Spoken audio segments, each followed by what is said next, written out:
ہر عمل کا ایک لطف ہے، ہر عمل کی ایک حلاوت ہے، اور وہ حلاوت بندہ اتنی دیر تک اس سے متمتع نہیں ہو سکتا، اس سے فائدہ نہیں حاصل کر سکتا، اور وہ ایمان کی حلاوت اور لذت پا نہیں سکتا جب تک اس کی نظر پاک نہیں ہوتی۔ اگر کوئی بندہ چاہتا ہے کہ میرے باطن میں انوار چمکے تو رزق حلال کا اہتمام کرے، ورنہ سینہ روشن نہیں ہو سکتا، جو مرضی کر لے۔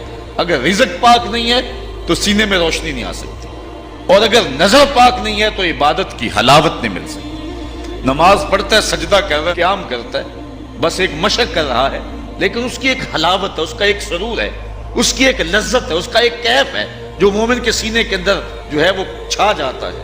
ذکر کا ایک مزہ ہے نا، اس مزے کو حضرت سلطان باہو کہتے ہیں نا، اندر بوٹی مشک مچایا اتے جان پھلن تے آئی ہو۔ پھر وہ کیفیت بنتی ہے کہ نہیں بنتی ہے؟ تو وہ سرور بندے کو نہیں ملتا جب تک اس کی نظر پاک نہیں ہوتی۔ اگر نظر بگڑ جائے تو من سننا ہو جاتا ہے، اندر کچھ نہیں رہتا، اور پھر اگر انسان زنا جیسی بری خصلت میں مبتلا ہو جائے تو پھر اس کے پلے کیا رہے گا؟ اللہ تعالیٰ نے فرمایا کہ کرنا تو دور کی بات ہے، لا تقربوا الزنا، اس بری خصلت کے قریب بھی نہ جانا۔ اس لیے مبادیات سے بھی روک دیا گیا، مبادیات سے بھی منع کر دیا گیا۔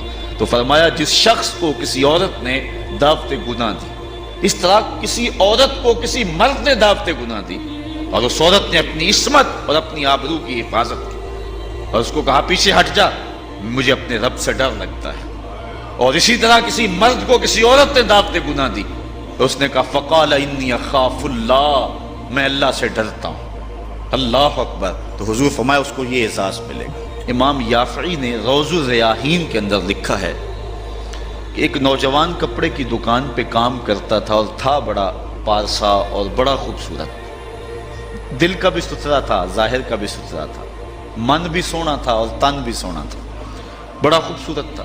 ایک عورت خریداری کے لیے آئی، اس کا دل فریفتہ ہو گیا، اور اس نے ایک ترکیب سوچی، اور دوبارہ آئی تو بہت زیادہ کپڑا خرید لیا، اور مال کے دکان سے کہنے لگی کہ میری گٹھلی بھاری ہو گئی ہے، اس نوجوان کو کہو کہ میرے گھر چھوڑ آئے۔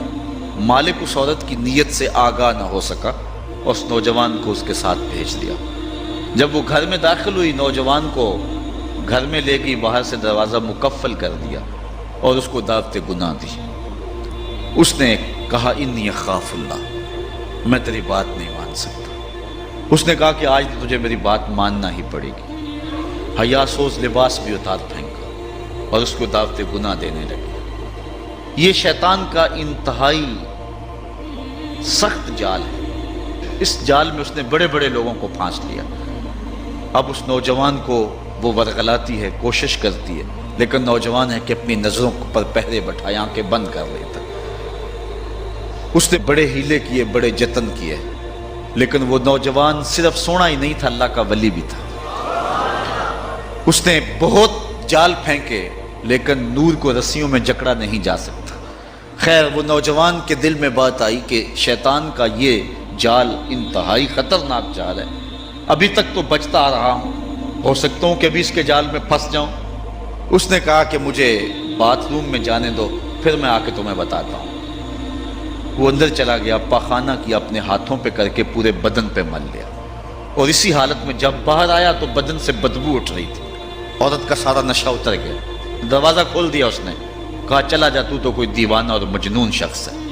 جب وہ دروازے سے باہر نکل رہا تھا، دل ہی دل میں اللہ کا شکر ادا کر رہا تھا، مالک میرا تن گندا ہو گیا، من تو ستھرا رہا۔ کائنات کا سب سے حسین چہرہ وہ ہے جو جنسی کالک سے محفوظ رہے۔ امام یافعی لکھتے ہیں کہ باہر پھر ایک چشمہ تھا، وہاں جا کے اس نے غسل کیا، اور جب تک وہ زندہ رہا اس کے جسم سے مشک و عنبر کی خوشبو آتی رہی۔